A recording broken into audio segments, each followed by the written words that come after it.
Now, the youth and the democratic majority are breaking the barrier of fear. This was one of the most fundamental barriers, and very, very solid, actually, because the regimes used methods that instilled fear in people, that the outcome would be horrendous. They broke the barriers of fear, and in the same way as they broke the grip of the ruling elite on their people's rights, resources, freedoms, and future.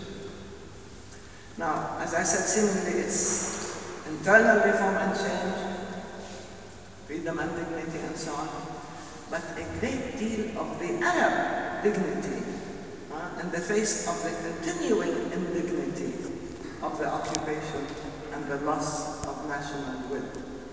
That dignity is not just an individual issue.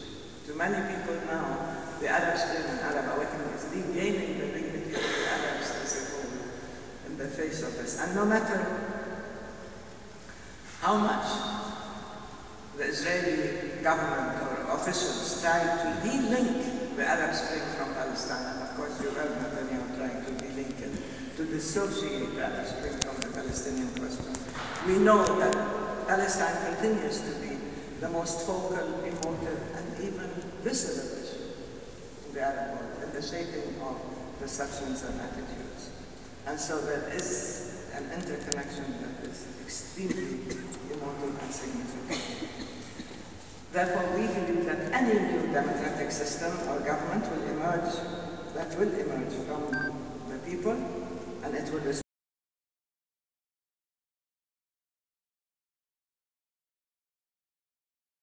the same principles and values, the values of self-determination, freedom, and so on, that are not just freedom from despotic regimes, but also from an unjust foreign occupation as well, a situation of injustice within the region that's visible to everybody. And this bodes well for the energizing of future Arab engagement in rectifying their previous enfeeblement and standing up to their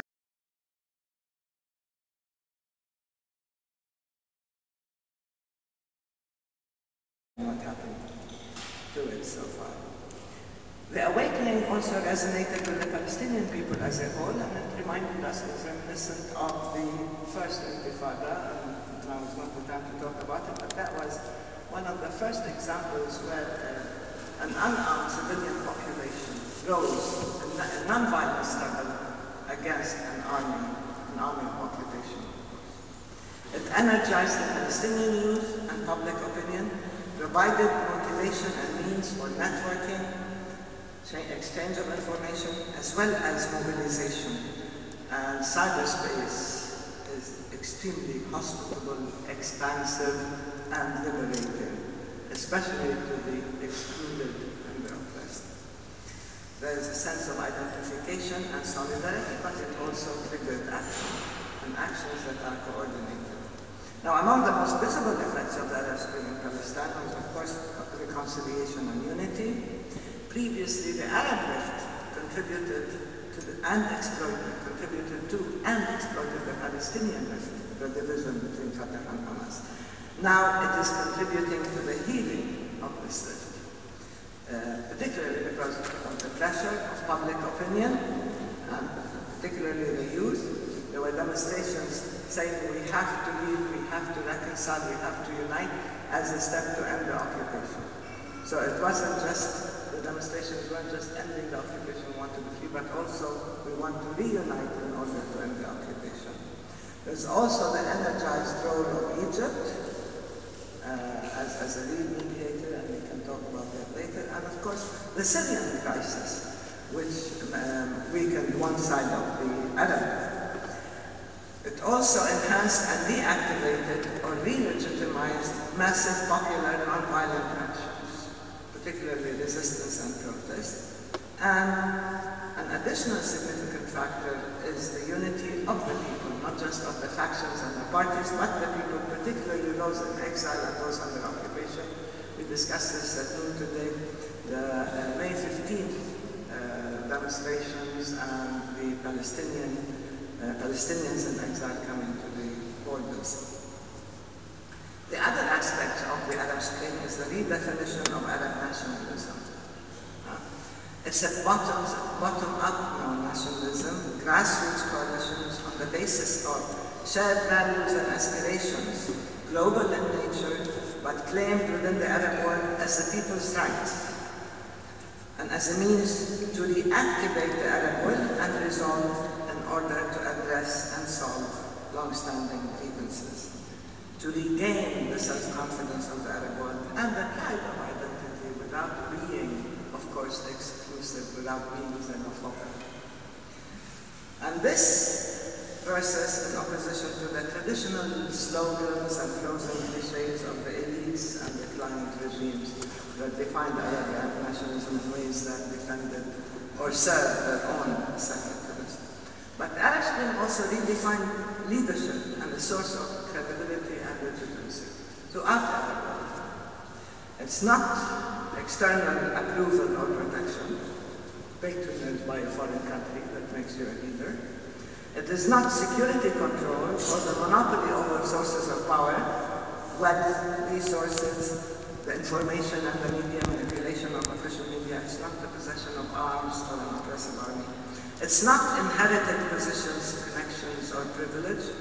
And it's not membership in the ruling party, but there are new credentials now that are defining who is a leader and where you get your legitimacy.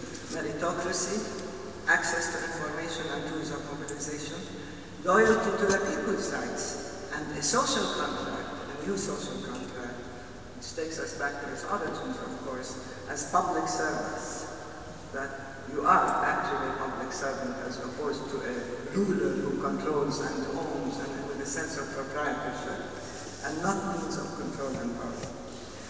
Understandably, much of the new leadership are not experienced in mobilization on the ground and in organization and party systems and so on, but they do need to form viable modern political parties and institutions if they are to run in elections.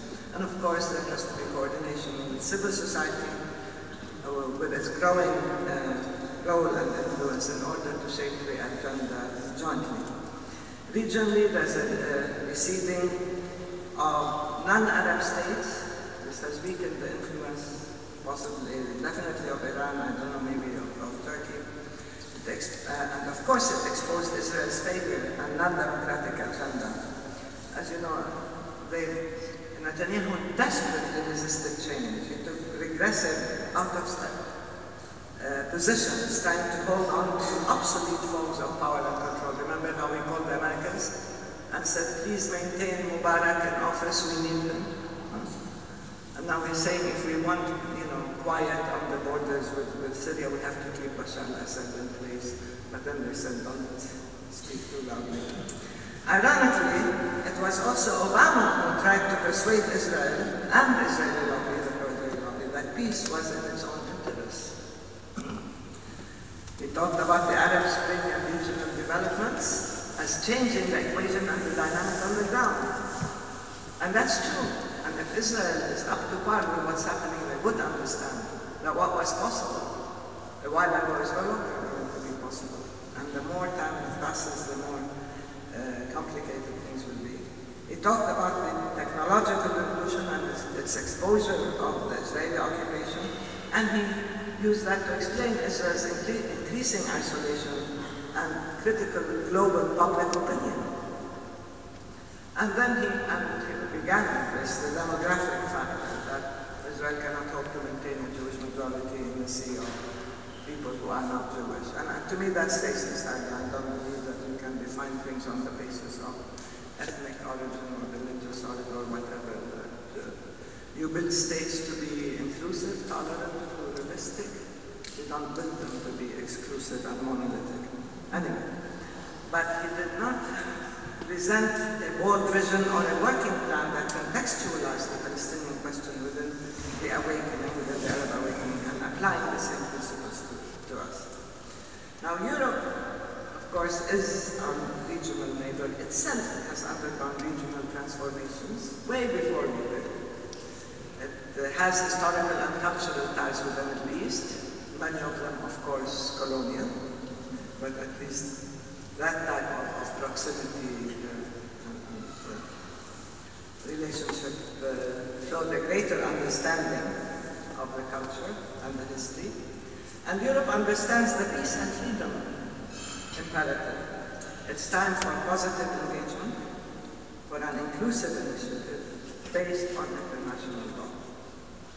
And I believe Europe has a role to play and a voice that must be heard. But one feature of the ICT revolution in cyberspace is the compression and acceleration of time. We either move fast, decisively, substantively, or we lose the opportunity for a very long time.